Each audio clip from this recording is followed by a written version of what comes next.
the folks who are in charge of the Macon County Law Enforcement Training Center, as well as sheriffs and chiefs of police from around the region. We had a great conversation. I'm glad that I came here. You can imagine there's a conversation going on in Washington, and I wanted to make sure when I came back home that I talked to the men and women who are involved in law enforcement on a local basis about this national conversation that's underway about the future of law enforcement. The starting point for me is very basic, and I've told these men and women the same thing. Over the course of my time in Congress, I've come to know hundreds, maybe thousands of people in law enforcement. The overwhelming majority of them are principled, humane, civic-minded people who are literally risking their lives every morning to put that badge on and go to work. In their ranks, unfortunately, are those who are not, and we've seen by videotape some of the horrible things that have occurred in the name of law enforcement in other places. The men and women I've spoken to from Illinois have been shocked and heartbroken by this conduct. What we talked about today is how to make sure that in the future we diminish the likelihood that's going to happen again. And training is critically an important part of it, to make sure that the men and women who want to wear the badge and carry the guns really have the proper training to know what to do in some of the most challenging, in many cases life-threatening situations. We're lucky in this state to be ahead of most of them when it comes to this training. And this Macon County Law Enforcement Training Center, thanks to a lot of good people, especially a fellow named Howard Buffett, is a reality that is helping hundreds each year go through this training. And we talked about all the different elements that have come out in the national debate here, and we got good response. Brendan Kelly is here as the director of the Illinois State Police, for example. We talked about some of the background checks that are done on people who are seeking positions in the state police. So I've left here with an understanding that on a local basis, we get it, we understand the challenge. We're not overlooking what has happened in the last few months. We're building this into the calculation of where we need to be in the future.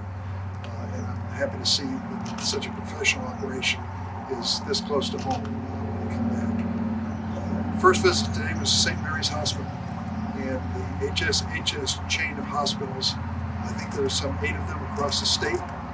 St. Mary's is one of them. St. John's and Springfield is another. And we talked about the status of hospitals today in the state of Illinois, and I'm very concerned. It's been one of my major concerns. Hospitals are critical to a region. They're absolutely essential, not just for the best medical care, because if you're going to keep or attract a business, one of the first questions they'll ask is there a local hospital? And in many of our smaller cities and communities, these hospitals are hanging by a thread. Yes. And the reason is the COVID-19 pandemic. Many people are putting off elective surgery, outpatient treatment, even emergency room visits because of a fear and a concern about the infectious nature of this virus and what it might do to them. We are starting to see a comeback, a little bit of a comeback here at St. Mary's in terms of elective surgery, as well as in Springfield and St. John's. And it's an indication that people are feeling more confident that they can come to a hospital for the care that they need. A lot of people are postponing care that is essential. They are putting off heart attacks and strokes and saying, I'd rather try to get through it than run the risk. That is not good for their health. We've got to get them back to the point where there's confidence. Now, what are we going to do in Washington? I hope 2 weeks from now when we return, we'll put together another COVID-19 bill like the CARES Act to help state and local governments, to help the hospitals, to renew the unemployment insurance program that we have at the federal level, maybe change somewhat, but to renew it, make sure it's there for the families that are unemployed, and to make certain we have money available for small businesses so that they can weather this storm as we start to reopen slowly, carefully, with the best medical advice. We have work to do. We need to get it done by the end of July, and I'm looking forward to that. So let me answer any questions you might have.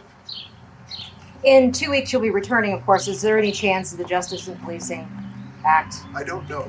As of now, it is not. It was an issue that came up for one procedural vote, and Senator McConnell removed it from the calendar. We're on the military authorization bill. We'll likely go to COVID-19. If there is a bipartisan agreement emerging, we could return to it. Are you pushing McConnell to help kind of push that, to make that happen? Yes, and we've asked him to do as we've done over and over again.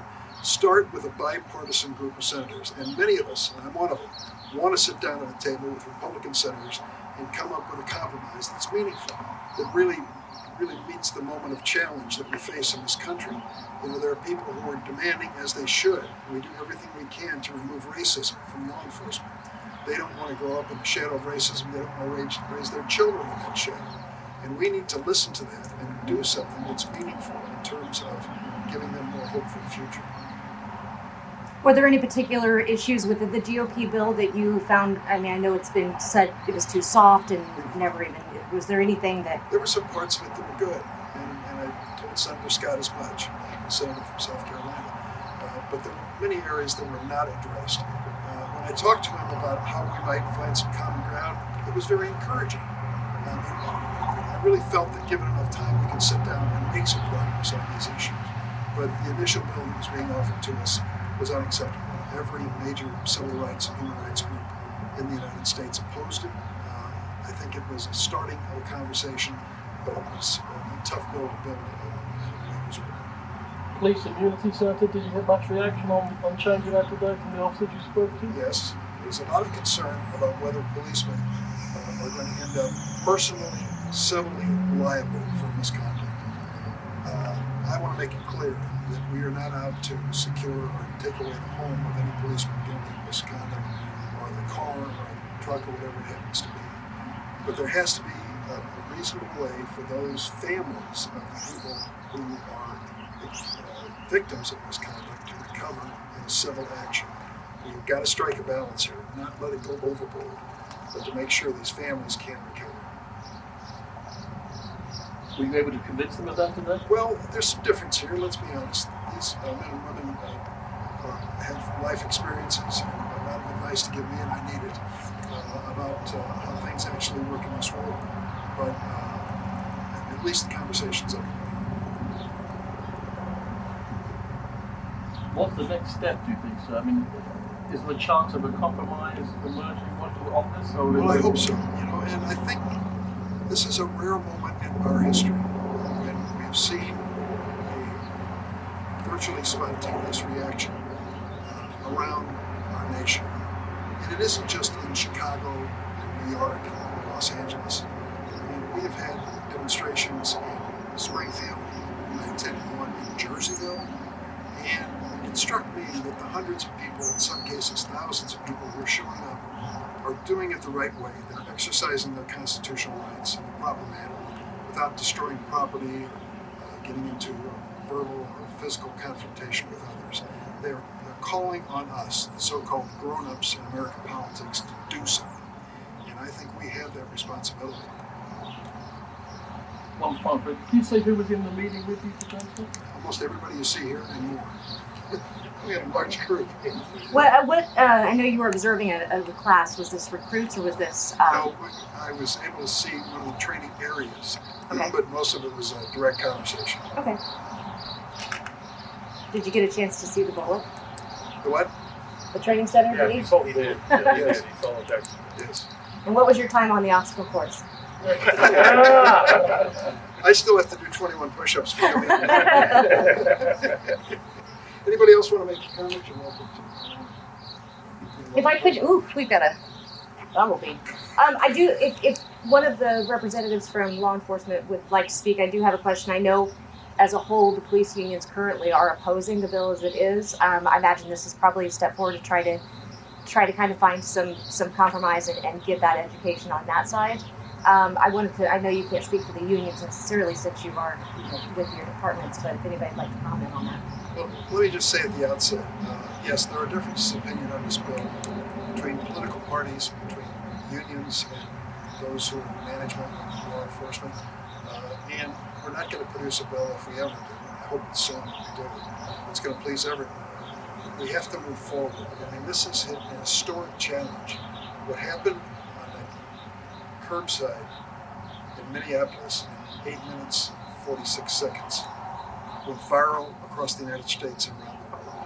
And it really motivated people to stand up and say, we can't tolerate this anymore. We have to change this. It is rare to see that kind of amazing response in the streets and across the board. And we've got to seize this opportunity. And even if we can't please everyone, we've got to come up with our best effort. How important is policing going to be to the upcoming presidential election? Well, the president speaks of it regularly, as he should, as our commander-in-chief, President of the United States, and members of Congress do as well. I think the American people are looking for a common sense approach to this. I see this phrase, defund the police, and I reject that phrase. I don't accept that. The police need adequate funding for training. That's where the first investment needs to be made, to pick the right recruits and train them properly so that they can be responsible people in law enforcement. And we need to equip them with the right equipment. I want to make sure they all have video cameras, for example, things that are essential. That is money invested in the police department. But what I hear from them and others, and was part of our conversation, is many of the challenges that police face today are because of our failure to fund the agencies that should be engaged, whether it's mental health or education or healthcare or housing. We are just not properly funding those agencies. And when things start falling apart, somebody calls 911. And the policeman has to respond to what may have been lack of proper funding at the local school that led to the situation they're facing. So we've got to connect the dots. We're all in this together.